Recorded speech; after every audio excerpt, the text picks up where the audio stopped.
Merci d'avoir cliqué cette vidéo. Soyez richement bénis dans le nom précieux de Jésus-Christ, notre Seigneur, qui vous le comble de sa paix, de sa joie, en ce temps de la fin, qui vous garde vraiment dans sa lumière et qui nous donne cette grâce de persévérer dans la prière. Aujourd'hui, nous sommes le 4 juillet 2019 et nous allons parler du plan de Dieu pour nos vies. Oui, Dieu a un plan pour la vie de chaque être humain, car la Bible nous enseigne dans Genèse que Dieu a créé l'homme et la femme à son image et il les a mariés.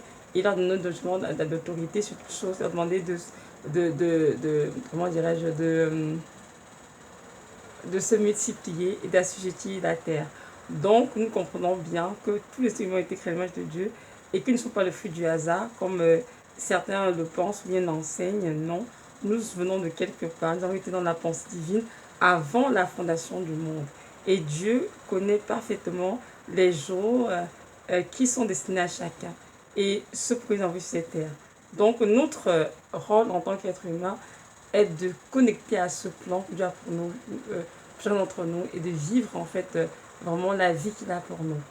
Nous allons lire ensemble un petit passage dans la parole qui nous montre bien que Dieu nous a créés, nous a tissés dans le sein de nos mamans et que ce Dieu a effectivement un plan pour nous. Donc lisons ensemble, c'est dans le Psaume 139, les versets 13 à 16, ça dit ceci.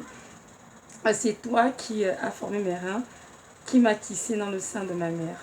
Je te loue de ce que je suis, une créature si merveilleuse. Tes œuvres sont admirables et mon âme le reconnaît bien. Mon corps n'était point caché devant toi lorsque j'ai été fait dans un lieu secret, tissé dans les profondeurs de la terre. Quand je n'étais qu'une masse informe, tes yeux me voyaient et sur ton livre étaient tous inscrits les jours qui m'étaient destinés avant qu'aucun d'eux existât. Parole du Seigneur. Donc ici, vraiment, le psalmiste nous montre bien que Dieu est celui qui nous a tissés dans le ventre de maman, que Dieu sait exactement qui nous sommes, dans quelle famille, nous sommes nés. Ce que je veux dire en fait, c'est qu'avant qu'on ne sommes conçus en fait dans le ventre de maman, Dieu savait exactement pour chaque être humain dans quelle famille il naîtra, qui seront ses parents, son enfance, ses études, avec qui la personne se marier, c'est quoi sa carrière, ses études, son ministère, etc. Donc Dieu savait tout expliquer ici dans le verset 18, quand je n'étais qu'une masse informe, c'est-à-dire un embryon, tes yeux me voyaient et sur ton livre étaient inscrits tous les jours qui m'étaient destinés. Donc, comprenons bien que chaque être humain a ses jours inscrits dans un livre qui se trouve au ciel, près du Seigneur. Maintenant, comment donc faire pour connecter au plan que Dieu a pour notre vie? Parce que Dieu n'est pas un Dieu qui, comment dirais-je, qui nous force, nous livre arbitre à chacun d'entre nous. Et ce libre arbitre, c'est qu'il a cette capacité de penser, de réfléchir, de choisir, nous donne vraiment la liberté en fait de nous approcher de Dieu, de ne pas nous approcher de lui. C'est sûr que c'est Dieu qui a un plan pour notre vie. Pour connaître ce plan qu'il a pour notre vie, il est donc important en fait de le connaître lui, Dieu, pour qu'il puisse nous révéler le plan qu'il a pour notre vie. Mais si on ne le connaît pas, on sommes d'accord que ce serait difficile de connaître le plan qu'il a pour notre vie.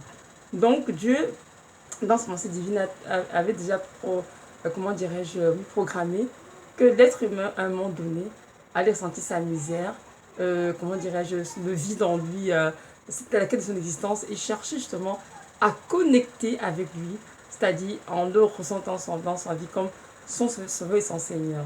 Donc pour les chrétiens, c'est-à-dire ces personnes qui ont eu cette grâce vraiment de le vie au Seigneur, c'est-à-dire qui ont accepté Jésus dans leur vie comme le Seigneur, sont des personnes qui ont, comment dirais-je, cette grâce de pouvoir connaître la destinée plus facilement. Mais c'est toujours aussi simple. Hein.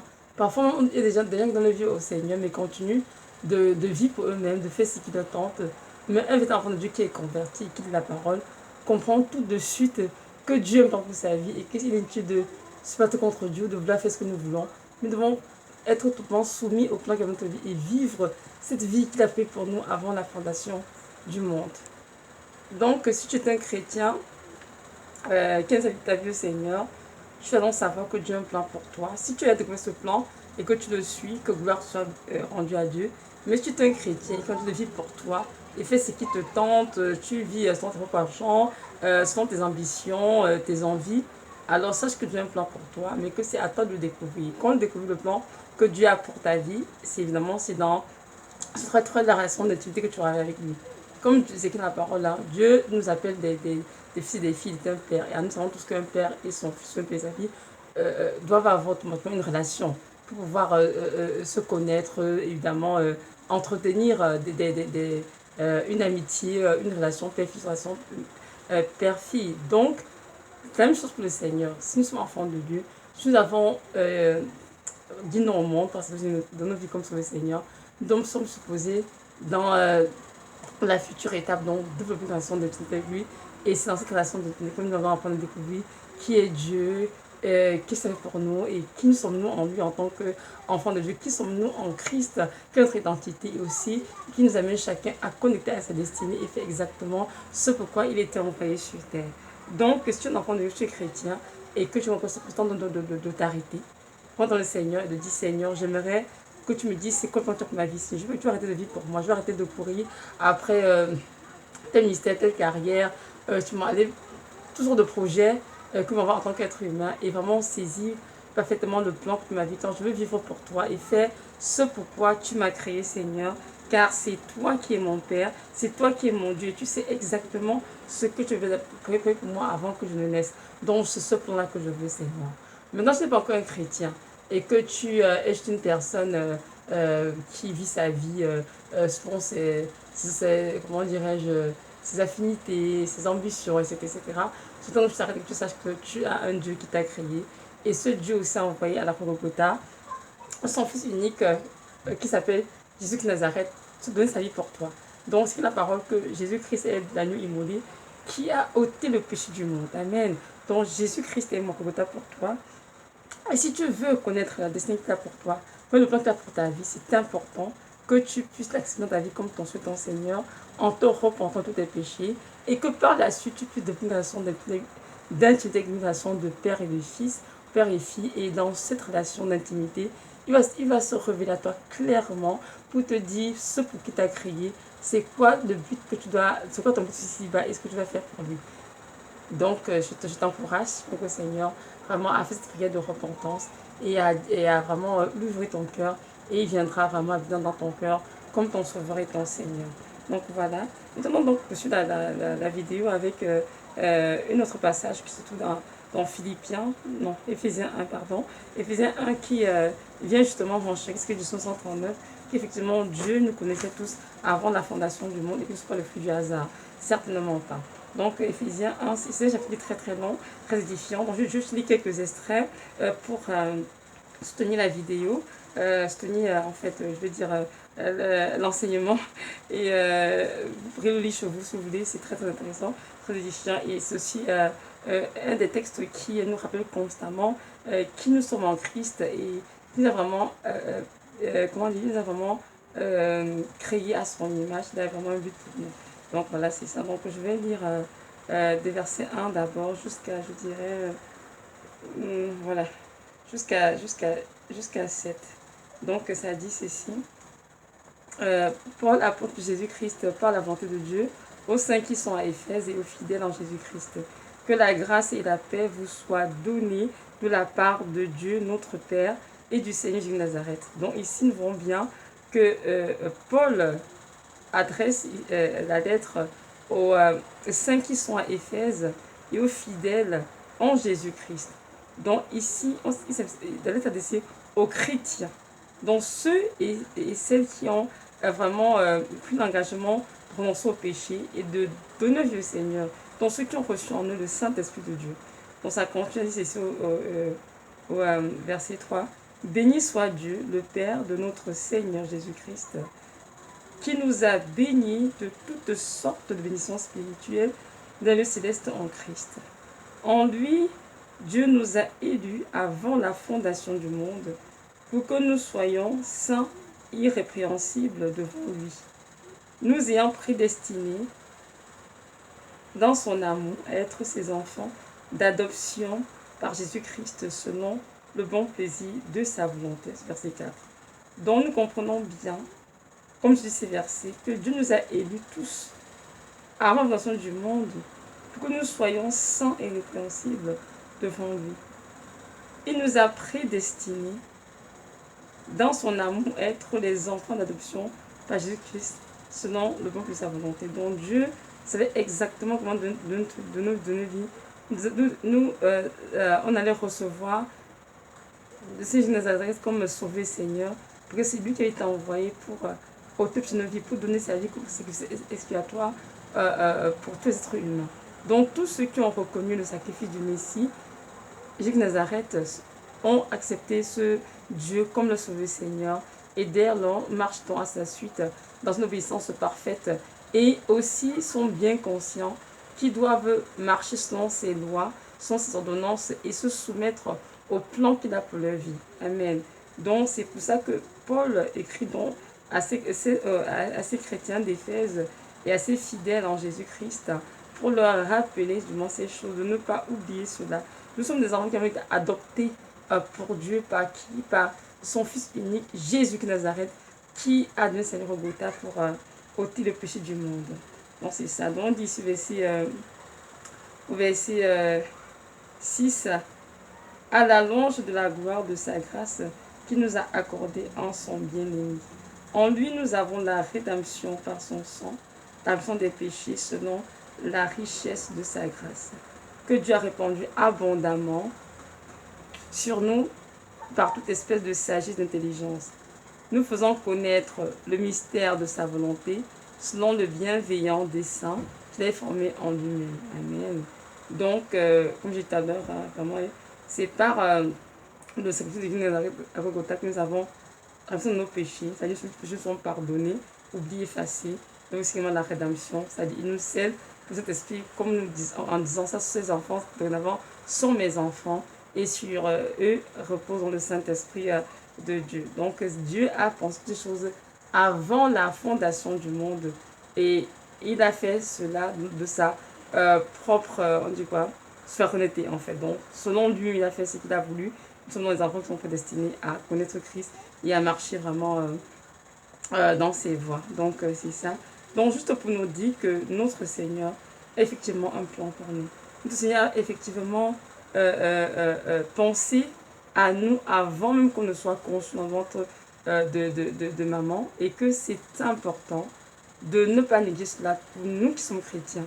De ne pas vivre pour nous, pour nos familles, pour nous-mêmes, pour qui que ce soit, mais de vivre pour Christ. Et l'heure est vraiment d'avancer. Il était temps vraiment que chaque enfant de Dieu sache ça qu'il a appelé, sache ce que Dieu attend de lui, parce que Dieu nous a créés, ce qui n'arrive pas dans Colossiens, par lui et pour sa gloire. Dans nos vies, doivent en tout temps rendre toute la gloire à Dieu. Dieu ne pas ce que nous vivons pour nous faire voir par qui que ce soit, ou pour accomplir des choses, c'était s'acquérir des richesses et là, pour être, je sais pas, pour être le plus fameux, le plus riche ou bien le plus beau, la plus belle. Non. Dieu nous a créés avec des œuvres bien préparées d'avance, afin que nous les pratiquions. Mais c'est chaque enfant de Dieu qui doit prendre l'esprit du Seigneur pour demander, Seigneur, pourquoi est-ce que tu m'as créé, Seigneur? Quelle est ma mission sur cette terre, Seigneur? Je veux accomplir cette mission avant ton retour, avant de retourner au ciel. Et notre Dieu, donné à tout le Saint-Esprit de Dieu, nous aidera donc dans sa grâce à découvrir ce quoi ce plan. Et nous dit aussi à nous faire ce plan, à faire ce qu'il attend de nous. Parce que c'est facile, et parfois on veut ça que Dieu a pour nous. Mais quand Dieu nous le présente, parfois c'est un peu contraire à ce que nous vivions, à ce que nous pensions, on commence à dire, on n'est plus sûr, c'est juste toi qui parles, et l'ennemi peut nous voler. Donc c'est important de laisser de côté nos ambitions, nos passions, nos projets, notre moi, notre avenir, toutes ces affaires de côté, pour dire, Seigneur, je veux que tu me dises pourquoi tu m'as créé, Seigneur, car je désire vraiment, Seigneur, faire ta volonté, marcher dans tes voies, Seigneur, et exécuter ce que tu m'as créé, ce que tu m'as envoyé ici-bas. Lorsque nous lisons la parole, que ce soit dans le Nouveau Testament, nous voyons bien que les hommes et les femmes qui nous ont précédés avaient tous un plan. Et le plan de leur vie est revêtu par Dieu.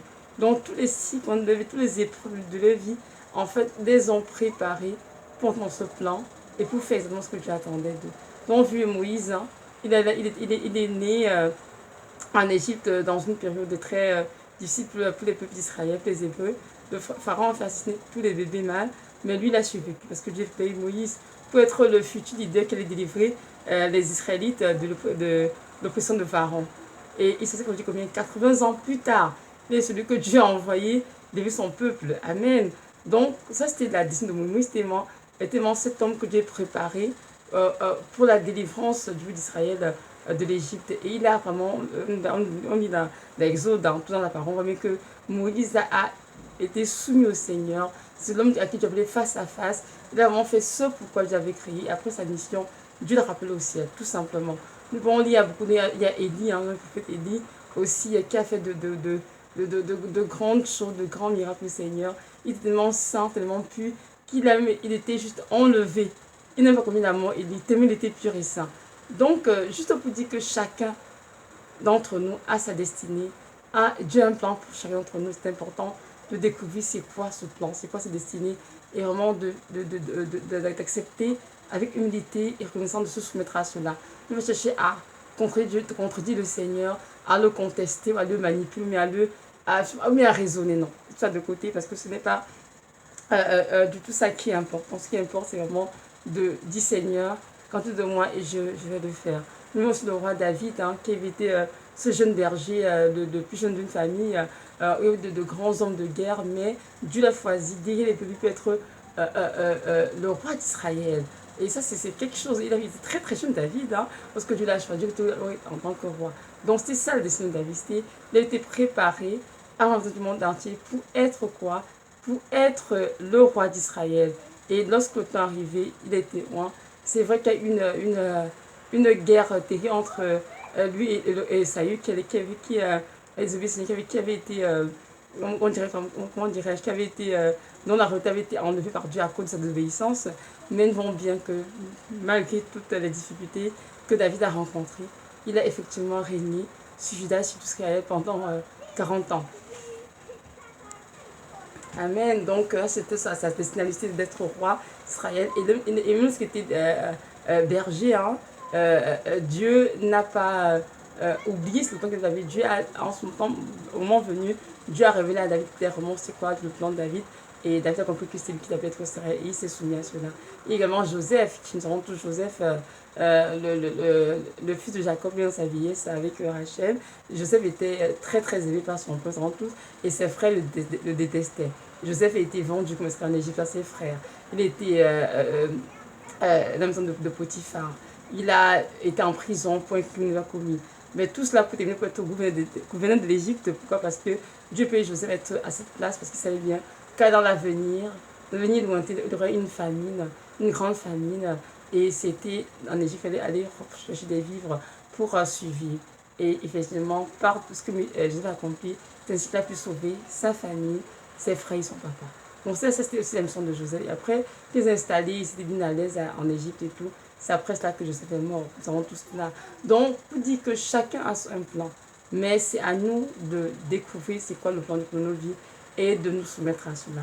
Et aussi en passant, nous nous dit que parfois, même dans la vie, on dirait, même dans la vie hors du Seigneur, hein, il y a des choses qui nous arrivent, des circonstances particulières, des épreuves particulières qui nous semblent, mais c'est quoi le Seigneur? Mais Dieu en fait a pu nous préparer à entrer dans son appel. Parce que nous comment que Dieu nous appelle déjà à plusieurs choses. Le premier appel que Dieu lance à chaque enfant, chaque être humain, c'est d'appeler d'abord à donner sa vie, c'est-à-dire être enfant de Dieu. Donc, c'est-à-dire à surprendre ses péchés et d'accepter comme sauver le Seigneur. Le deuxième appel que Dieu nous lance justement, c'est de le suivre et de le servir, de faire ce qu'il nous a créé. Et par exemple, on peut voir que dans nos vies, même quand on construit le Seigneur, il y a des choses qui sont passées dans nos vies, mais ça semble être des choses anodines ou bien des choses du hasard. Non, ce sont des choses qui étaient bien prévues pour le Seigneur. Je ne connais pas encore parce que lui me connaît déjà, parce qu'il sait très bien qu'en faisant telle choses et tout, et cette personne finit par me connaître, c'est ça poussé à l'amener vers moi.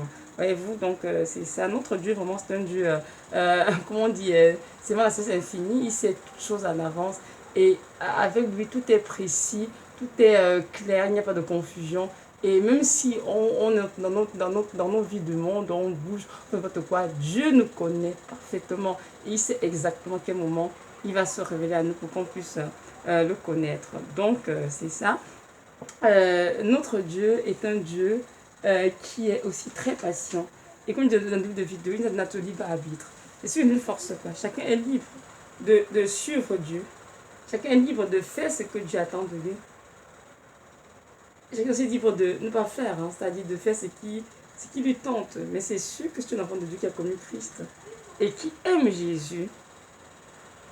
En fait, l'amour que tu as pour lui va toujours te pousser à faire ce qu'il attend de toi parce que tu veux l'honorer.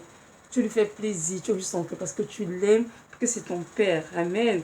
Et chaque enfant de Dieu devrait normalement avoir ce cœur-là, ce cœur vraiment rempli d'humilité, de reconnaître le Seigneur et être prêt à faire tout ce que Dieu attend de lui. Lorsque nous venons, pardon, nous avons, comme je disais, Dieu a un plan pour nous, pour notre vie, c'est vrai. Satan a un plan pour notre vie. Nos parents ont un plan pour notre vie. Et nous, quand nous grandissons au cercle adulte, on va avoir un autre plan pour notre vie. Mais, de tous ces plans qui sont devant nous, quel plan allons-nous choisir? Quel plan as-tu choisi, toi, enfant de Dieu? Si tu es chrétien, tu as choisi le plan, quel plan? Le plan de tes parents, le plan de Satan, ton plan à tout, mais le plan de Dieu. Je t'encourage, par cette vidéo, à choisir le plan que Dieu a pour ta vie. Et si tu as ta propre vie à toi, n'essaye pas ça. Vis la vie que Dieu a pour toi, parce que c'est celle-là qui te conduit vraiment près de le paradis. Si tu fais de la vie que tu veux pour toi, la vie que tes parents désirent, ou que ce soit tes leaders religieux, ou tes pasteurs, etc., c'est sûr que tu vas te faire avoir quelque part et tu pourrais me finir d'agir en enfer s'il n'y a pas de repentance. Je veux que tu saches que Dieu t'aime beaucoup et qu'il a de belles choses pour toi. Et il aimerait que tu arrêtes d'errer ça et là, de te poser mille et une questions, de t'arrêter, de dire Seigneur, je t'en prie, parle-moi, je veux savoir ce que tu m'as créé, je veux vraiment faire les choses qui sont dans ton plan pour moi, afin que ma vie te rende toute la gloire qui t'est due. Quand j'ai lu dans d'autres vidéos, je veux dire dans 1 Corinthiens 6, 19, 20, dit ceci, ils ont été créés par Dieu, ils ont été rachetés au prix de sa propre vie, un grand prix. Et nous allons glorifier Dieu tous les jours à notre corps qui appartiennent à Christ, dont nos vies doivent rendre toute la gloire à Dieu. Et comprenons bien qu'il n'y a que Jésus-Christ qui a versé son Golgotha pour chacun d'entre nous. Aucun parent l'a fait, aucun frère, aucune sœur, aucun pasteur, aucune dénomination ne l'a fait, aucun époux, aucune épouse, aucun enfant. Jésus-Christ est le seul qui nous a tant aimé, comme dit Jean 3, verset 16, qu'il a donné sa vie pour nous, que nos parents ne périssent pas, mais est la vie éternelle.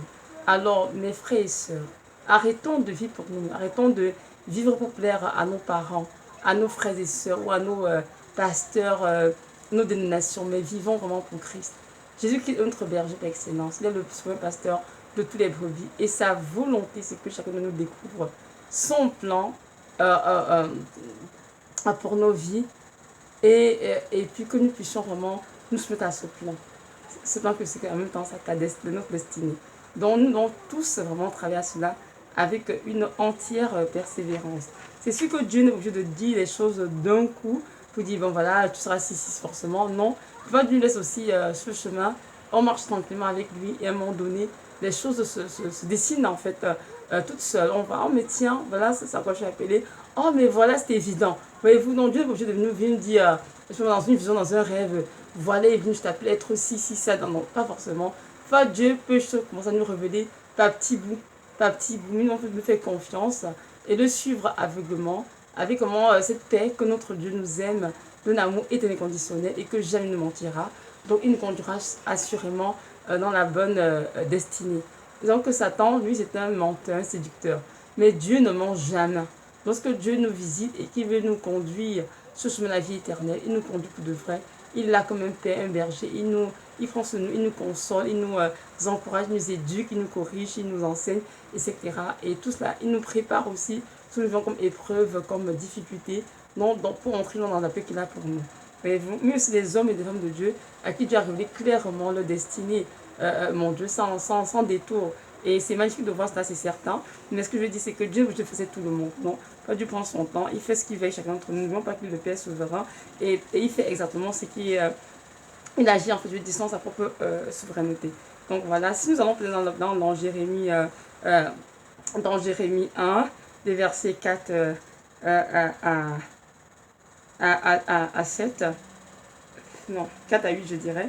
4 à 8, nous allons voir que ici, le prophète Jérémie avait reçu sa vocation du Seigneur directement. Donc ça dit Jérémie 4, 10 aussi. La parole de l'Éternel me fut adressée en ces mots. Avant que je t'eusse formé dans le ventre de ta mère, je te connaissais, et avant que tu fusses sorti de son sein, je t'avais consacré, je t'avais établi prophète des nations. Et je répondis, ah Seigneur éternel, voici je ne sais point parler car je suis un enfant. L'Éternel me dit, ne dis pas je suis un enfant, car tu iras vers tous ceux auprès de qui je t'enverrai, et tu diras tout ce que je t'ordonnerai. Ne les crains point, car je suis avec toi pour te délivrer, dit l'Éternel.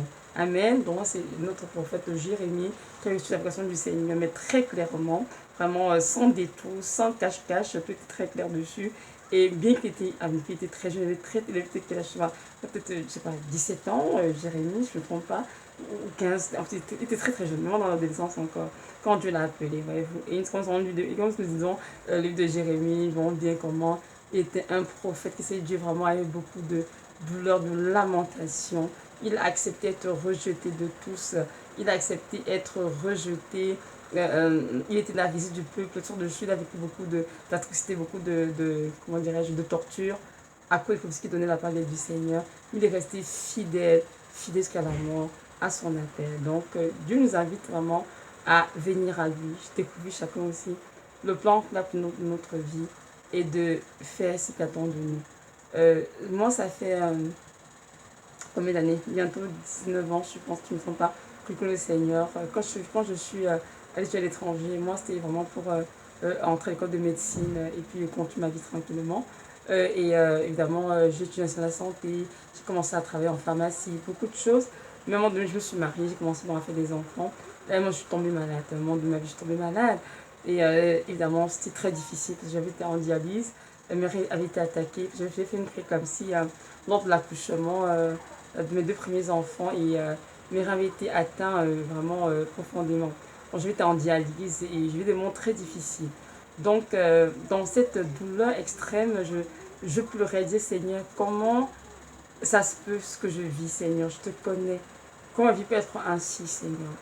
Et tant tu es dans ma vie, je te cherche tous les jours, Yahweh. Qu'est-ce qui s'est se passer? Je me dis, Seigneur, est-ce qu'il y a un problème dans ma vie? Est-ce qu'il y a un péché quelque part, tout ça? Et le Seigneur, un jour, dans ma détresse, il m'a visité, il m'a dit non. Evelyne, il n'y a pas de péché dans ta vie. Je veux que tu saches que ce que tu vis a été permis par moi. Et si tu veux vivre la vie que j'ai pour toi, ben c'est ça que j'ai pour toi.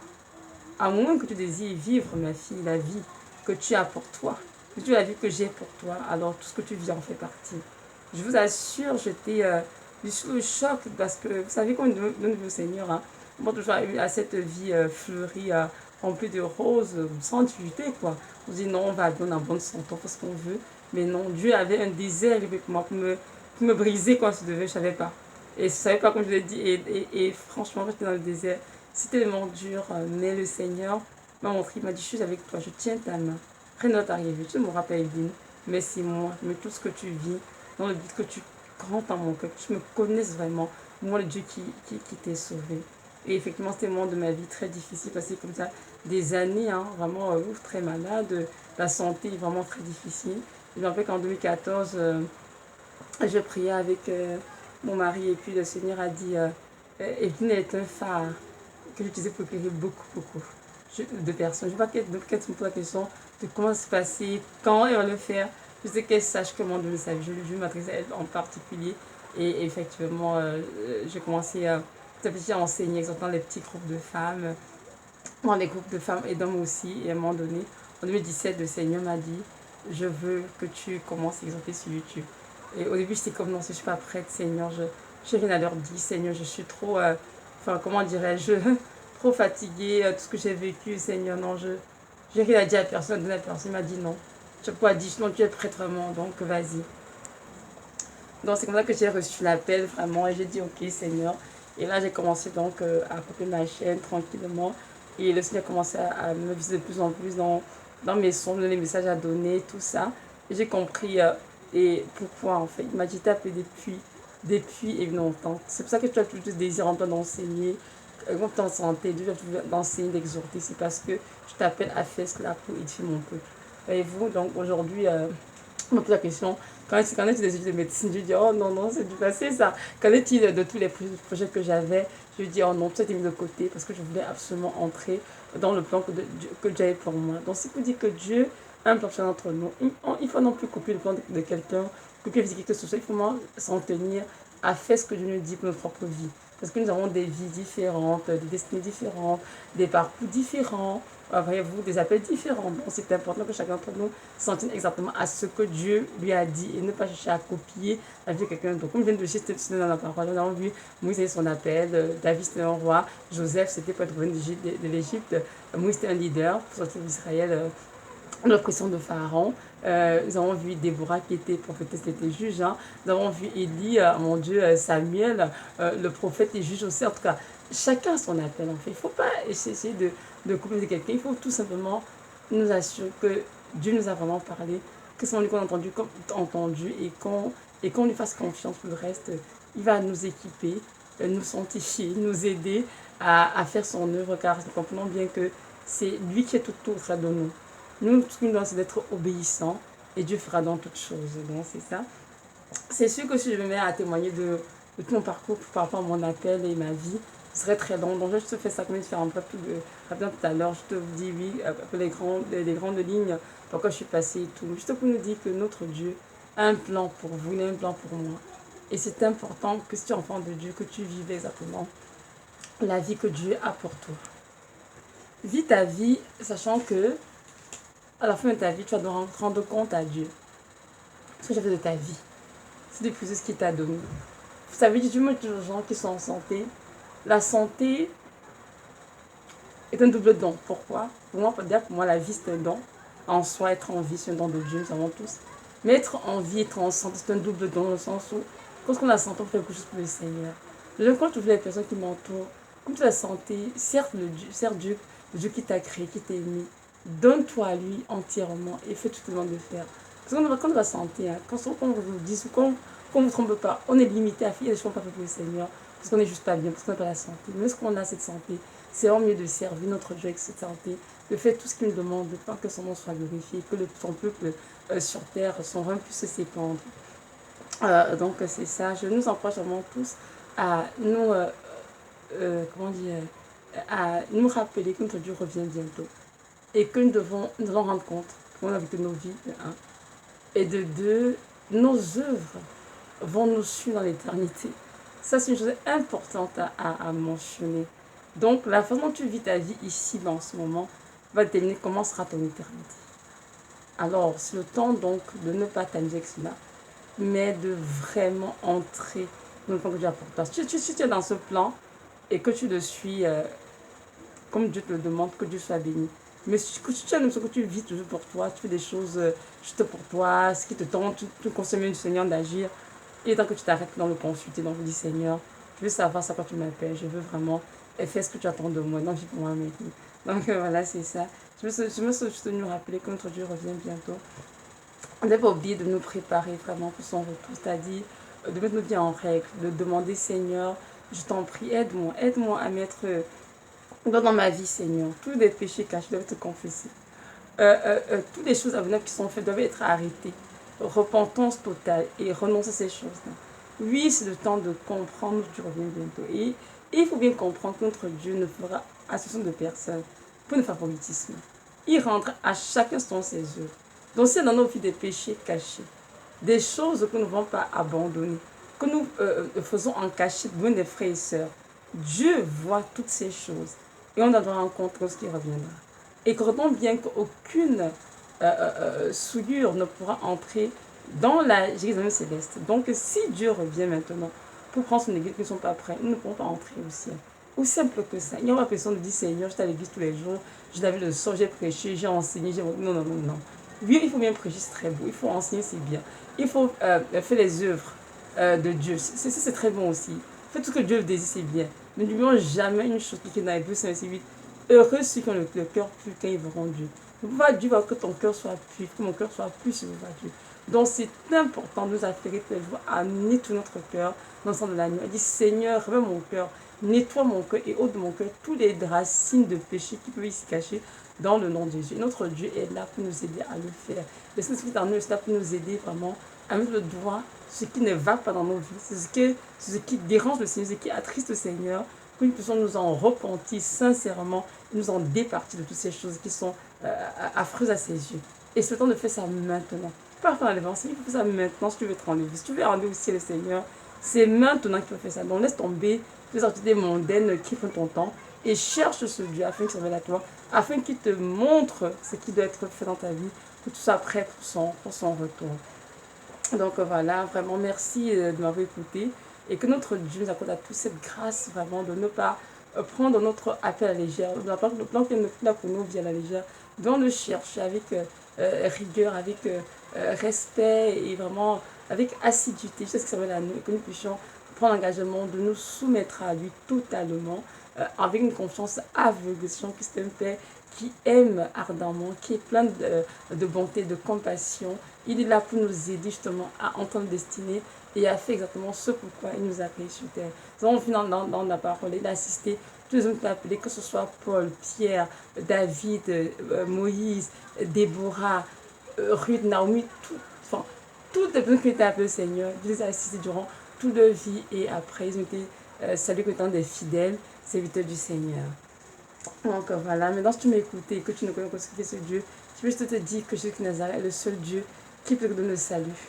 Les autres dieux dont on a parlé jusqu'ici, peu importe leur nom, peu importe leur nationalité, ce ne sont tous que des faux dieux, ce sont des idoles.